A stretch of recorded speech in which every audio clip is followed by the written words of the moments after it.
સોમનાથ મહાદેવના સાનિધ્યમાં મહાશિવરાત્રિના અવસર પર્વે ગુજરાતના પ્રવાસન નિગમ દ્વારા સોમનાથ મહોત્સવનું આયોજન કરવામાં આવે છે। તે જ રીતે આ વર્ષે સોમનાથ મહાશિવરાત્રિના પર્વનું આયોજન કરવામાં આવ્યું છે। આગામી 14 ફેબ્રુઆરી શરૂ પાવન પૂર્વની શરૂઆત કરવા માટે મુખ્યમંત્રી ભૂપેન્દ્ર પટેલ અને નાયબ મુખ્યમંત્રી હર્ષભાઈ સંઘવી પધાર્યા હતા।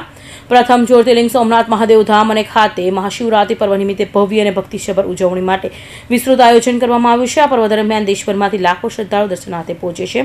તેને ધ્યાનમાં રાખી સોમનાથ ટ્રસ્ટ તથા જિલ્લા પ્રશાસન સહયોગથી ધાર્મિક, સાંસ્કૃતિક અને ભક્તિમય કાર્યક્રમનું આયોજન કરાયું છે। આજે મહાશિવરાત્રિના પવન પર્વે ગીર સોમનાથ મહાદેવની પાલખી યાત્રા ધામધૂમપૂર્વક યોજાઈ। જે કતારબંધ લોકો સારી રીતે દર્શન કરી શકે તે માટે આ વખતે જે સોમનાથનું સ્વાભિમાન પર્વ ઉજવાઈ રહ્યું છે આખા વર્ષ દરમિયાન, ત્યારે યાત્રિકોની સંખ્યા પણ બમણી થઈ છે।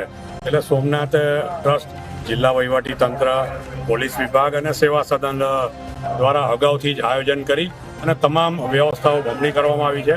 ખાસ કરીને લોકો માટેના એન્ટ્રી એક્ઝિટની વ્યવસ્થા પણ ફેરવવામાં આવી છે, જેથી કરીને મોટી સંખ્યા થાય અને હોલ્ડિંગ કેપેસિટી પણ વધારવામાં આવી છે। પૂજાવિધિ કાઉન્ટર, પ્રસાદી કાઉન્ટરો પણ બમણી સંખ્યામાં કરવામાં આવ્યા છે। ખાસ કરીને જે સોમેશ્વર મહાપૂજા, ધ્વજા પૂજા, એની વ્યવસ્થા પણ અલગથી અને બમણી કરવામાં આવી છે, જેથી કરીને વધારેમાં વધારે લોકો જ્યોતિર્લિંગ સોમનાથમાં આજે મહાશિવરાત્રિ પર્વની ઉજવણી ધામધૂમથી થઈ રહી છે અને હજારો યાત્રિકો, દર્શનાર્થીઓ અહીંયા દર્શન માટે, પૂજા માટે, અભિષેક માટે, અનેકવિધ ધર્મ કાર્ય કરવા માટે આવે છે અને દર્શનનો પણ ખૂબ મોટા પ્રમાણમાં લાભ લે છે। સોમનાથ ટ્રસ્ટ દ્વારા અહીંયા બિલ્વ પૂજનનું આયોજન તથા જ પાર્થિવેશ્વરનું આયોજન, જેમાં અનેક કુટુંબીઓ સાથે મળીને આ પૂજા કરે છે। સોમેશ્વર પૂજા જે થઈ રહી છે એમાં અનેક કુટુંબ સાથે રહીને પૂજા કરે છે।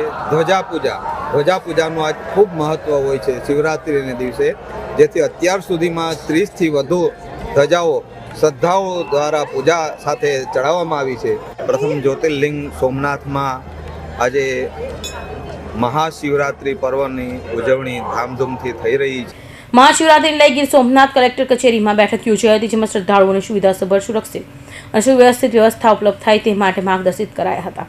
કલેક્ટર સુરક્ષા વ્યવસ્થા, ટ્રાફિક નિયંત્રણ, સ્વચ્છતા, પીવાના પાણી, આરોગ્ય સેવાઓ, અગ્નિશામક વ્યવસ્થા, વીજ પુરવઠા જેવી જરૂરી સેવાઓ ઉપલબ્ધ રહે તે માટે જરૂરી માર્ગદર્શન આપ્યું હતું। ઉપરાંત મંદિર પરિસરમાં તથા આસપાસના વિસ્તારમાં ભીડ નિયંત્રણ, શ્રદ્ધાળુ માટે માર્ગદર્શક સૂચક પટ, પાર્કિંગ વ્યવસ્થા તેમજ આપત્તિ વ્યવસ્થાપન અંગે પણ ચર્ચા કરાઈ હતી।